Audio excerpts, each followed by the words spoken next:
All right. So the topic of this video is not perfectionism, but I got to tell you, the struggle remains real. I've talked about ways to overcome it, including just accepting, embracing B- work. Done is better than perfect, but it's a struggle. I learned from my pizza shop, I declared you can't out-immerse perfectionism and people-pleasing, meaning continued exposure to it doesn't necessarily help overcome it. I strongly believe the biggest way to overcome perfectionism is simply to have limited time to do whatever it is you're doing. And unfortunately this morning, while I should have limited time because I have a ton of other stuff I have to do, I technically have the whole morning. And I've been struggling with this video because there's just so much information I want to pack in. So the topic is actually about why limiting caffeine counts as doing the work in sobriety. And it's funny, this came up because I have my own list of the work, about 20, 30 items I'm always adding to. But I said, let me ask AI to help me augment that list, see what I missed, etc. But of course, problem with AI is it's a mixed blessing. I love it. It can really help, but it also, especially for a perfectionist, adds complexity. It brings up so many new thoughts that it becomes overwhelming. And then when I go to do these videos, I just end up pasting all these notes together and then trying to just highlight what I want to focus on. But the struggle is real. My friend Ivy said to me, well, then put those notes back into AI and ask them to just give you bullets. And I tried that, but then it still misses a lot of the key points that I want to make. So it's really hard. Ultimately, I wish I could just internalize it, but also it's not worth that much time for a 5-minute video, although it's going to be a 10-minute video by the time I start this.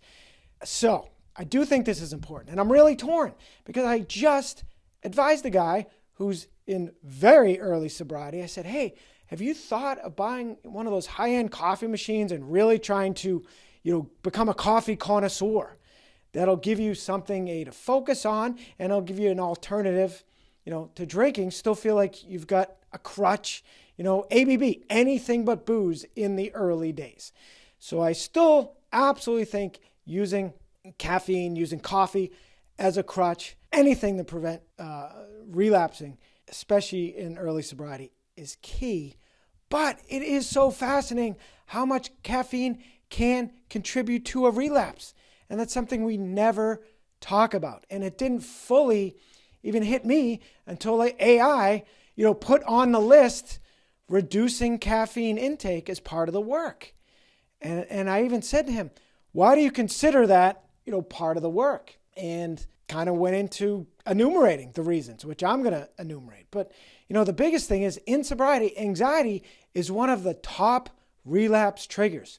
So anything that reduces it, absolutely part of the work. I mean, it is fascinating. As everybody knows, caffeine does make you jittery. I mean, I get it. That's the whole point. But there's a lot of other ways to keep yourself awake, starting with just doing 25 jumping jacks. Believe it or not, just drinking water all day will keep you more alert throughout the entire day. But I know no one wants to hear that. So this might be for people even a little further along in sobriety, but it's also something to keep in mind in early sobriety is that caffeine is having a negative impact and increasing your chances of relapse. And I get the irony. Every AA meeting, there's a huge pot of coffee, and everyone's drinking it. And myself, my first year, I'm now at 20 plus months. Thank you very much. Coming up 21. But my first year, I needed it. I would, go on dates or do hard things, go to meetings. I'd be chugging it in the parking lot. It just made me feel more confident that I was doing something to help me cheat the system. I guess that's ultimately the reason why I drank. Well, I still do. I've done videos. I continue to try to bring it up, give it up, but I still continue to drink it. Partially, my new addiction is going down to the mobile down the street and getting a dopamine hit by talking to my boy Ralphie at the front counter. And also just that initial little hit right as I do, drink it right there as I'm talking to him. It reminds me when I used to cave at my pizza shop and go over to the liquor store 50 yards away. And then that first, those first few sips just does give you that little dopamine rush, but it does not last for long with either one of these things. And it's not worth it, at least in my case. So anyway, with no further ado, the reasoning AI gave is not drinking caffeine stabilizes your dopamine system. Alcohol hijacks your reward system, as does caffeine, although it is milder, but it does give you a dopamine hit. And, I've done a video on the hedonic set point, the pleasure baseline. Alcohol hijacks that, and you need to wait for that to come back down. And it takes a while. It can take up to 6 months or even up to a year before you can really, feel natural, go back to feeling pleasure and doing ordinary things.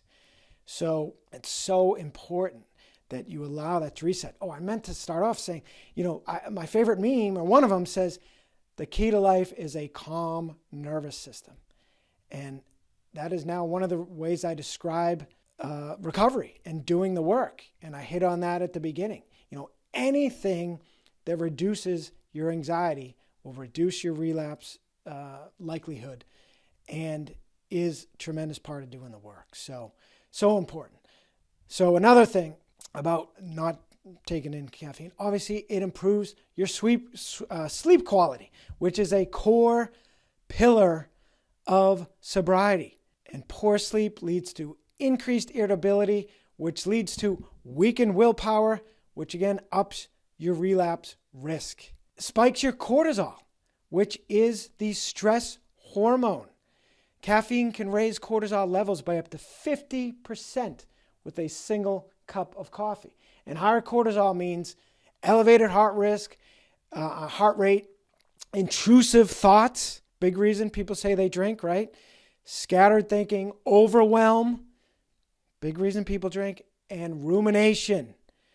Those are all things your newly healing nervous system is already wrestling with. So talk about contributing to a relapse. There you go. I mean, it's amazing. And the AI even says, for many people, the craving to drink is actually a craving to escape the caffeine-induced anxiety. I always said I had alcohol-induced anxiety, and then I quit that, but now I've got caffeine-induced anxiety. So another one, which I find so fascinating, is that not relying on caffeine helps you build natural energy instead of chasing artificial spikes, which is a huge part of recovery, replacing artificial dopamine hits with natural ones. Again, I can't emphasize enough, very early on, whatever it takes. If you feel you need to drink coffee, to not drink alcohol, go for it. But this is just food for thought, including for myself. So again, not relying on caffeine helps you reconnect with your natural energy, and force you to get your hits in other ways, like sunlight, hydration, nutrition, exercise, actual rest, and overall nervous system regulation. So important. And speaking of rest, it's true.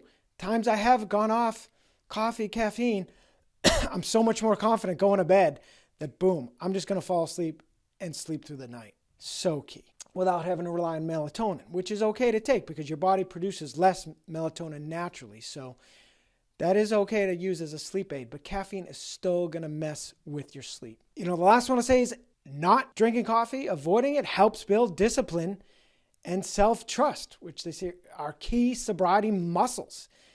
Strengthening discipline and consistency goes a long way. Every time, just like with alcohol, you say, I want the hit, but I don't need it, and I'm going to avoid it. I say embrace the tension, embrace the fear. You'll be stronger for it. If it doesn't challenge you, it doesn't change you. So it's the same neural pathway, the same craving circuitry. So learning to moderate or give up caffeine are reps for the same future self pathway that you need to stay sober. So there you go. I'm next going to actually talk about tea as an alternative, but I'll end it with that. Something to think about, and I know there's going to be people, hey, you only have so much willpower, and you're already giving up alcohol. Again, I can't say enough. It's fine. I get the coffee is enjoyment. I think AI and myself have raised some good points here of why caffeine especially large amounts of it, can really work against your sobriety. So drink for thought. All right, that'll do it. As always, stronger, sober. Please like, share, subscribe. Thanks.